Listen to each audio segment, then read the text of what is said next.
This episode is a lot slower than the first one, which isn't a bad thing. Slowing things down to show us what the average day-to-day of their journey looks like is important. Unfortunately, it just doesn't help that not much in this episode is really all that memorable or important in the long run, with the exception being the ending, but we'll get to it. We all know that's gonna be the best part of the episode, right? Ranger's conversation is kind of bland. Seeing the destroyed town establishes that life outside of the kingdoms is a lot more dangerous, but their lack of actual impact on the town or the people of the town makes it feel like all exposition and no personality. Like, Jaune mentions visiting this town as a child, right? Why not have this be a bigger impact on him? It makes it easy to forget the scene even happens. At least it starts to set up Ren and Nora noticing the Knuckleavi is still in the area. I think the episode would have benefited from Weiss's side of things. Yeah, we get introduced to a handful of interesting characters, and they're still implementing really nice looking shading and lighting in these scenes, so that's nice. But again, this ends up being very unmemorable in the long run because this doesn't really do anything. It begins to establish the idea of her doing a concert sometime, but the conversation isn't very interesting, despite how long it is. They say so much, but it adds up to very little. Even her chat with Whitley. They start this trend where they sort of dance around topics, but never really converse. In recent years, I've started to notice that Miles specifically tends to write dialogue like characters talking at each other. People in the scene don't usually acknowledge the real words the prior character says, and I think this is the beginning of that trend, and I don't know why this is happening here, aside from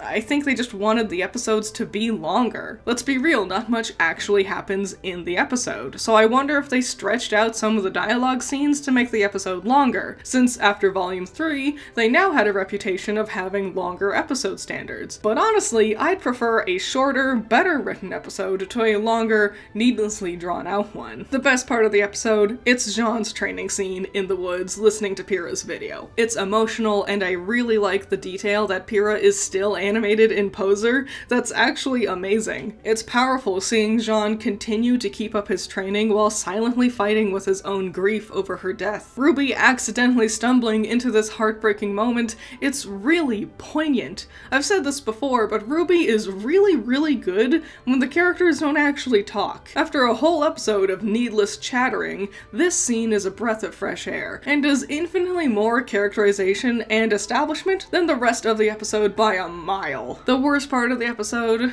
Oh, I guess it's the confusing dialogue with Weiss. In all honesty, there's really nothing all that bad about the episode. It's all just generally kind of meh, so picking a worst part just feels like nitpicking, but I suppose Weiss's dialogue is noticeably wonky. Despite being home for at least a few weeks, her conversation with Whitley sounds like they only just got back. Whitley's faux kindness kind of goes nowhere. Weiss is happy Jacques wants to put on a fundraiser for Vale, but then gets offended when he wants her to perform for it for some reason. Wouldn't she be thrilled to help those in Vale? Later in the volume, she gets upset when the others at Atlas isn't taking the fundraiser seriously, so why did she not want to help contribute to this event? I don't know, it's clunky. I'd rank this episode at number 6. Truly just the middle of the road. Around me are familiar faces, worn out places. So what I'm doing is I'm going to be reviewing a new episode of RWBY every day for the month of October. There's a handy dandy playlist of all the episodes in order, and a playlist from last year where I covered volumes 1 through 3. I hope you all have fun with the series.